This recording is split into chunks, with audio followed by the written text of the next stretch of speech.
to Accelerate My Practice. So glad you could join me here today. This morning I wanted to talk about some of the things we do privately and how they lead to public victories. And some of the greatest examples of this we're watching, all of us are watching unfold in the Olympics. And it's been amazing to see how this whole process and journey, what comes out of it, some of the amazing stories that come out of it, it's just mind-bending to me. And I don't want to sit here and try and become Bob Costas because I'm a foot taller than the man.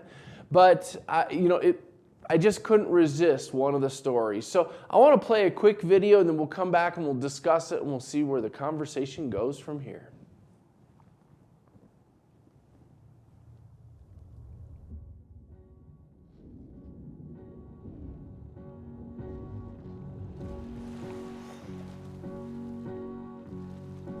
It's the last goodbye, I swear.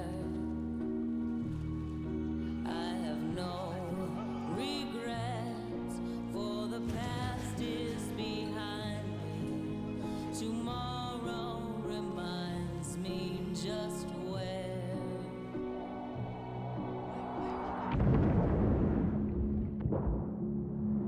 Can't quite see the end. How can I rely on my heart if I break it with my own two hands? I heard all you said, don't say anything. It's the last goodbye, I swear.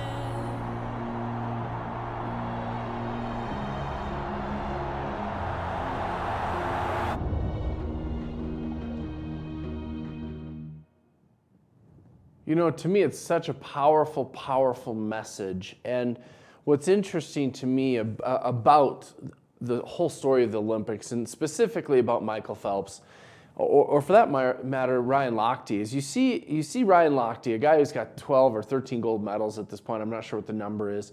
And prior to Phelps coming into the scene, 12 gold medals would have been just ridiculous. I don't know what the most is any one person holds, probably 4 or 5 would be my guess. But for Lochte to come up and double or triple it, and then for Phelps to come in and just destroy that is mind-bending. So as I sit here watching someone who's performing at such a high level, so consistently, and over such a long period of time, it just has me sitting here scratching my head thinking to myself, how in the world does one do this? And how can we learn from this and apply it to our lives? And that's really what I want to discuss today is what can we learn and how can we apply it to our lives?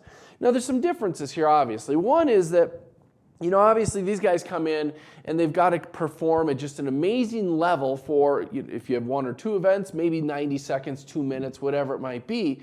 And that's impressive. I mean, it's impressive to think that I'm going to work every day, 8 hours a day for 4 years with the hope, the mere hope that in 4 years I'll get to perform well and show up and do a great job. And it's just shocking to me to see how hard some of these people work for this amount of time. I had a good friend of mine that I went to college with who was a weightlifter and tried to do the same thing and just 3 years in a row just barely missed the cutoff to make it to the Olympics. And again, she'd start all over again, working really, really hard, hoping to make it the next time. And at some point, of course, age became an issue and just never made it.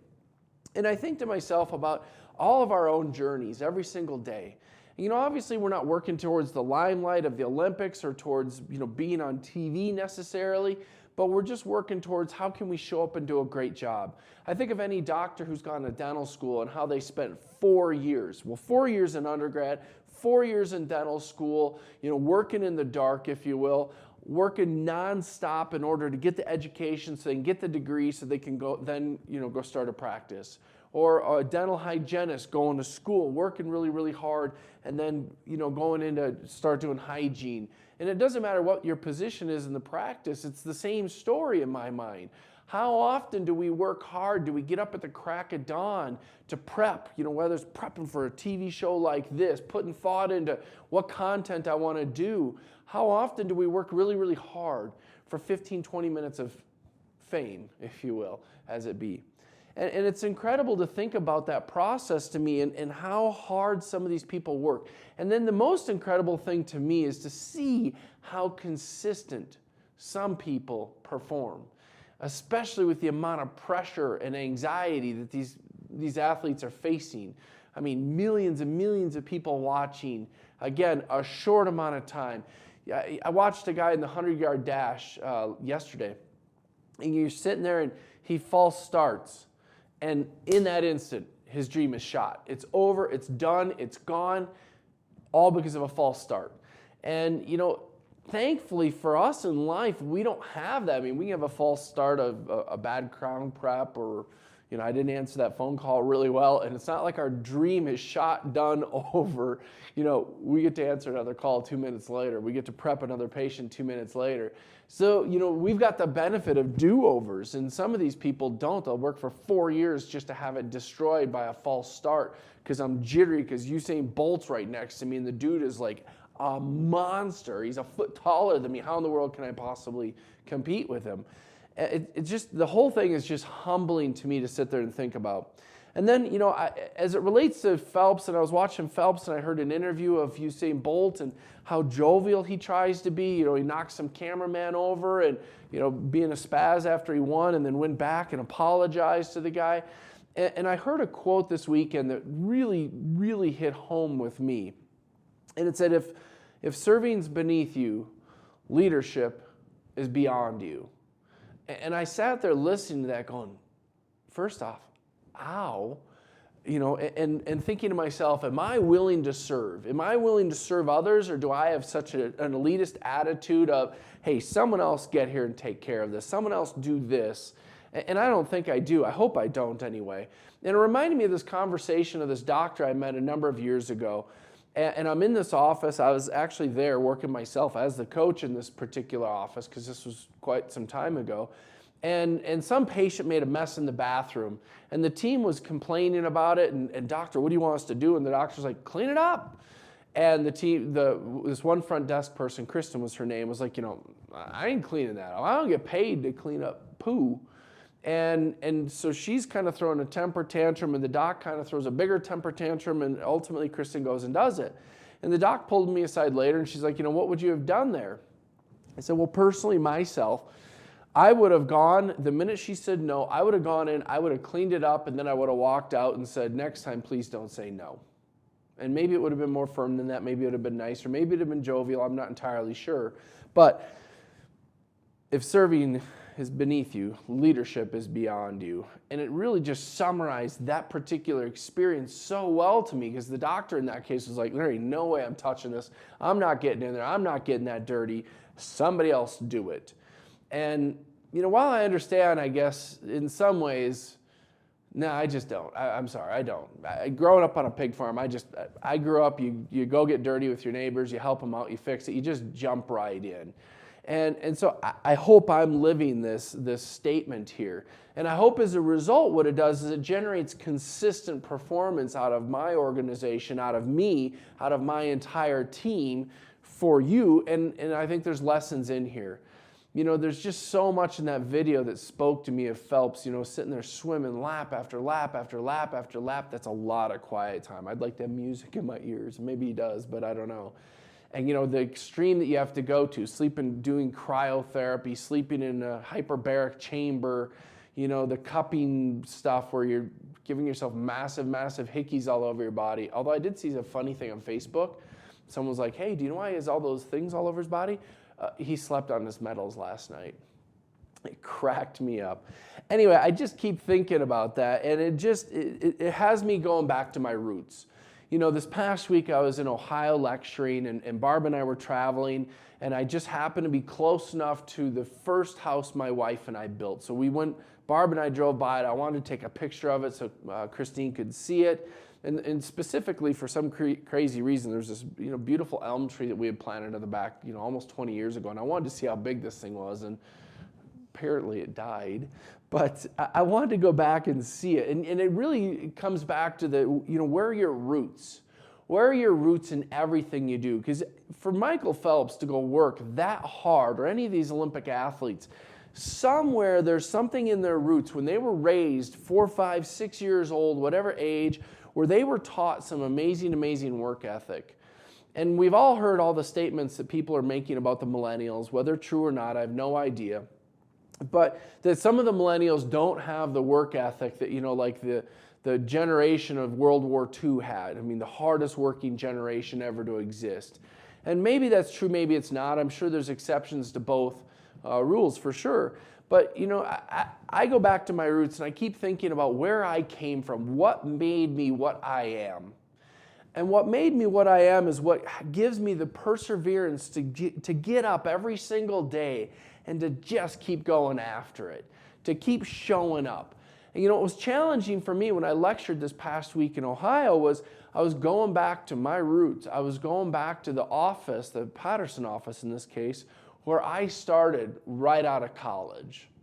And so now I'm going back to the people who taught me years ago, who helped me get into this industry. Now I'm coming back as a quote-unquote expert, supposed to offer them some advice as to how to be more productive in their roles. And I was filled with so much anxiety leading up to this, sitting there thinking to myself, man, what am I going to do? How do I do this? And I just went back to my roots. I went back to my roots and I walked in and I thanked them so profoundly for everything they taught me so many years ago. Because it laid the foundation and the roots, if you will, of what was to become for me. And had they not done that, I wouldn't be here today. And so then after I got past that and kind of got over my jitters, I started just doing what I do, teaching what I teach. And Barb got to overhear one of the people in the room talking as they were grabbing lunch for me to keep going, because I went, half a day at least, a little more than half a day. And one of the guys who's been there the longest, who probably had the biggest impact on me, made the comment of, man, I had no idea that he knew all this stuff.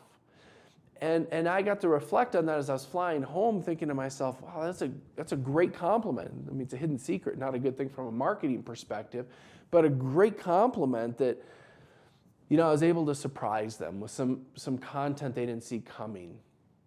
And, you think of some of the rookie athletes in the Olympics who nobody saw coming, who all of a sudden out of thin air come out and just do really, really well. And, that's X factor, so to speak. And it just had me, again, thinking about what can we do? What can we do every single day? How is it possible that maybe I can be an assistant, a hygienist, a front desk, or whatever in the dental office, and all of a sudden I show up. And maybe I show up differently than I ever have before. And I show up and I start contributing at a different level than I ever have before. Maybe it allows me to be that X factor in the office that allows our office to perform at a completely different level than we have in the past. Maybe I'm the catalyst that causes that breakthrough transformation for the business, that allows us to be that gold medal office that we haven't maybe been in the past because there's been apathy. There's been maybe laziness, all due respect to everybody. Maybe it's my day to show up and to show up at a different level than I have before and surprise everybody. And maybe then I get to change some patient's life. I heard recently from an office of ours that they'd done really, really well throughout their career.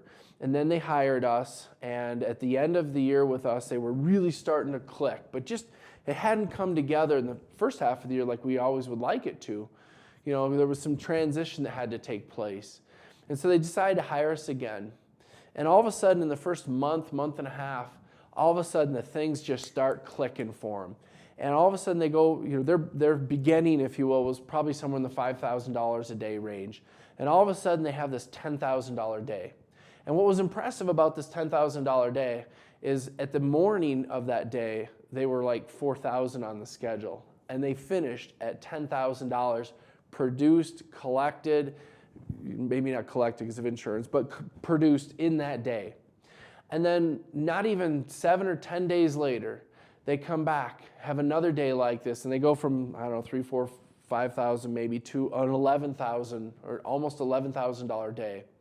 It's amazing to see how a team all of a sudden can coalesce and just come together and start performing at a level that they never dreamt possible a short period ago. In their case, a year ago. And all of a sudden, they're doing things that are unbelievable. And it's because they're focused on what they want. You know, I love this picture I'll throw up real quick of, again, Phelps swimming in the pool.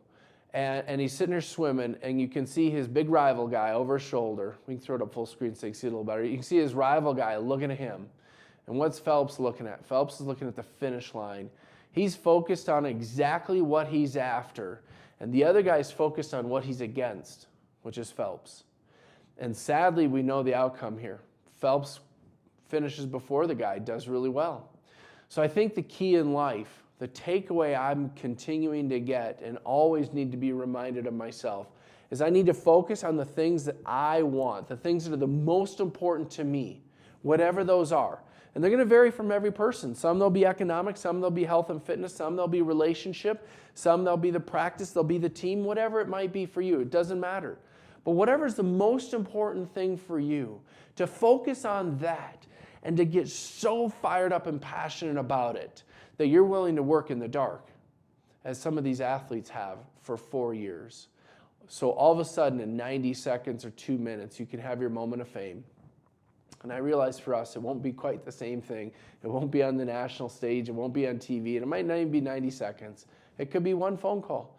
It could be that one opportunity where all of a sudden you get to talk to that one patient who had not been taking care of themselves for forever. And all of a sudden their health dramatically changes because of a conversation you had. Or maybe it's a teammate in your office who all of a sudden their performance steps up completely because you cared enough to ask.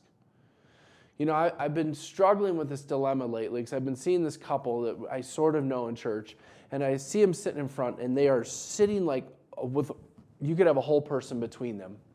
In fact, yesterday I watched the guy sitting there, the woman walks in, she sits down in a row behind her husband, doesn't even sit next to him. And I'm sitting there watching this, and again, it's a couple I sort of know, and my heart just hurts for this couple because I've been there. And I've been hesitant to reach out to them, to reach out and say, hey, how can I help?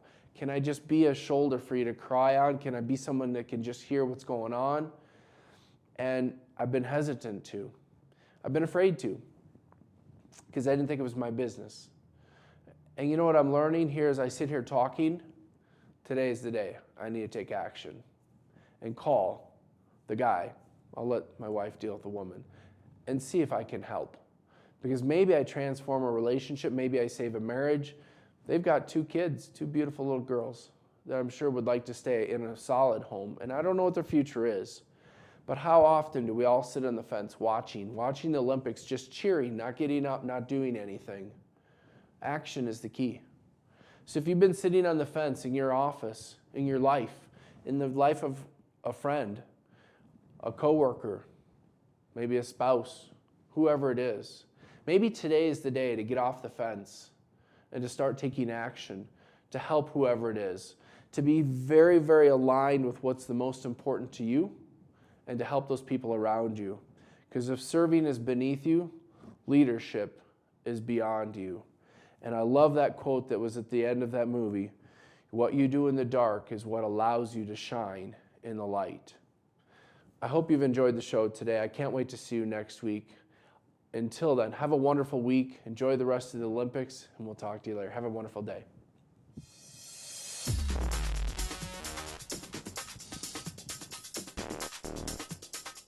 What if you could have the practice of your dreams?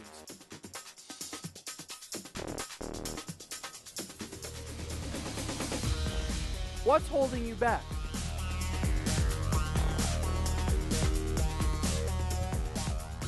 Imagine a life where you have everything you ever wanted.